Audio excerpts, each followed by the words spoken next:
शुरुआत होती है इंडिया में मुस्लिम अटैक से। फर्स्ट मुस्लिम अटैक इंडिया में कब हुआ? 712 एडी में, जो कि मोहम्मद बिन कासिम ने किया था। और मोहम्मद बिन कासिम अरब से आया था।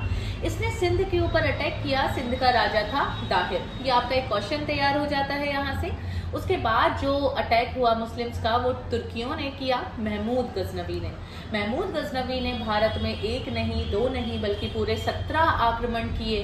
पहला आक्रमण उसने सन 1000 में पेशावर के ऊपर किया। दूसरा आक्रमण उसने सन 1001 में फिर पेशावर पर किया, और वहां पे राजा था राजा जयपाल।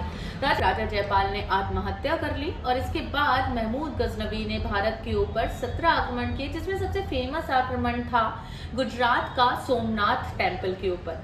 सोमनाथ टेम्पल में न केवल महमूद गजनवी ने लूट की, बल्कि उसके साथ साथ जो शिव टेम्पल में मूर्ति थी उसको भी तोड़ दिया। और इसी बात पर महमूद गजनवी को टाइटल दिया जाता है बुत शिकन, यानी कि मूर्ति भंजक का टाइटल।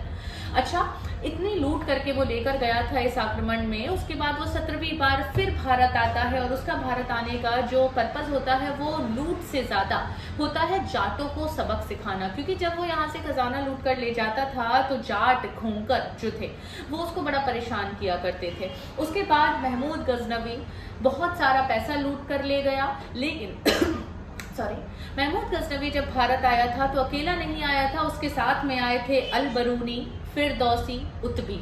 ये लोग जो थे वो प्रमुख इतिहासकार थे, जिसमें से अल बरूनी की बुक है किताब उल हिंद या तहकीक ए हिंद। फिरदौसी ने लिखी थी शाहनामा, और उतबी ने लिखी थी तारीख ए यामिनी।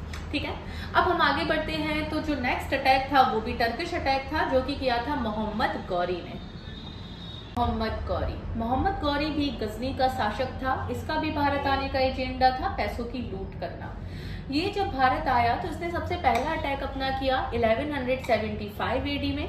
दूसरा अटैक इसने किया 1178 एडी में। लेकिन इसने जो तीसरा अटैक अपना किया 1191 एडी में, वो बहुत फेमस था क्योंकि इसको तराइन के युद्ध के नाम से जाना जाता था। और ये था तराइन का पहला युद्ध, first battle of Tarain. First battle of Tarain Prithviraj Chauhan Mohammad Ghori के बीच होता है, जिसमें मोहम्मद गौरी को पृथ्वीराज चौहान बुरी तरह हरा देते हैं।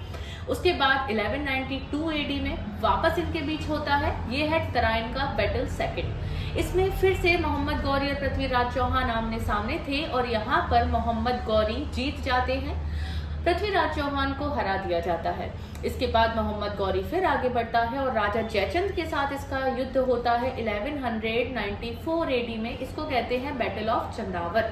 चंदावर की जीत के बाद गौरी की महत्वाकांक्षाएं और बढ़ जाती हैं, लेकिन गौरी ने कभी भी भारत में अपना एम्पायर एस्टेब्लिश नहीं किया। एम्पायर को एस्टेब्लिश किया गौरी के एक गुलाम ने, जिसका नाम था कुतुबुद्दीन ऐबक। कुतुबुद्दीन ऐबक ने भारत में गुलाम वंश की स्थापना की, और यहीं से इसने दिल्ली सल्तनत की स्थापना की। आगे की स्टोरी भी मैं आपको बताऊंगी।